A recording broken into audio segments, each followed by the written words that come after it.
Hello everyone, তো কেমন আছো সবাই? আশা করছি ভালো আছো। কিন্তু এতটা ঠান্ডা পড়েছে, ভালো নাও থাকতে পারো আমি জানি। তো আজকে চলে গেছিলো মা বাজারে একটু অন্যরকম কিছু আনতে, কারণ দুদিন ধরে এমন ঠান্ডা পড়ছে তো আর ভাত টাত খেতে ইচ্ছে করছিল না। তাই জন্য মাই আজকে গেছে বাজারে দিদির সাথে। আর এদিকে দেখো নিয়ে এসেছিলো মা নানপুরি, তো সেটাই এখন টিফিন করতে বসে পড়েছিলাম। আর এদিকে কাঁচা লঙ্কা এনেছিল, তো কাঁচা লঙ্কাগুলো এত সুন্দর লাগছিলো লম্বা লম্বা, তো সেখান থেকে আমি একটা নিয়ে খেতে বসে পড়েছিলাম। আর তারপরে যখনই দোকান থেকে কিন্তু মা নানপুরি আনে বা আমি নানপুরি আনি, তখন এখানে দোকানের না ডিম কষাটা খেতে হেভি ভালো লাগে। কিন্তু এবার ডিম কষাটা আনেনি, আর কারণ তার জন্য মা এখানে বাড়িতে রান্না করেছিল, তো সেটাই আমি নিয়ে বসে পড়েছিলাম। আর এইদিকে দেখো সবজিগুলো নিয়ে বসে পড়েছি। এখানে পালং শাক, কুমড়ো, সিম, ফুলকপি, মূলো, পেঁয়াজকালি সব কিছু নিয়ে বসে পড়েছি। আসলে এগুলোই এখন বাজার করে নিয়ে এসছে। ওই যে বললাম আজকে একটু অন্যরকম রান্না করার কথা।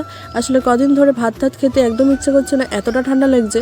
তো তারপরে এই তরকারিগুলোই আমি এখন নিয়ে বসে পড়েছিলাম কাটতে। আর তুড়ি মেরেই দেখো আমার এখানে সব সবজিগুলো কাটা হয়ে গেছে। এখানে আমি সব সবজিগুলো কেটে দিয়েছি। আর এখানে আলু ভাজা আর পেঁয়াজকালি দিয়ে মানে ভাজা হবে দুটো সাথে, তার জন্য এখানে কিন্তু ভাজাগুলো কেটে নিয়েছিলাম। আর রাতে যেহেতু ওটা রান্না হবে, তার জন্য দুপুরবেলা মাকে বলেছিলাম একদম সিম্পল কিছু করতে, আর মা নিজের থেকেই করেছে। আর এখানে গরম গরম ভাত আর বেগুন ভাজা দিয়েছিল আর শুকনো লঙ্কা, তার সাথে সেগুলোকে মেখে আর সাথে একটা ডিম সেদ্ধ। উফ, এগুলো ছাড়া আর কি লাগে বলো তো এগুলো পেলে।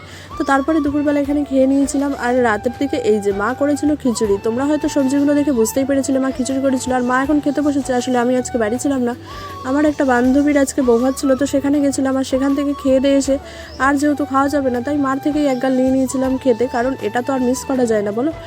চলো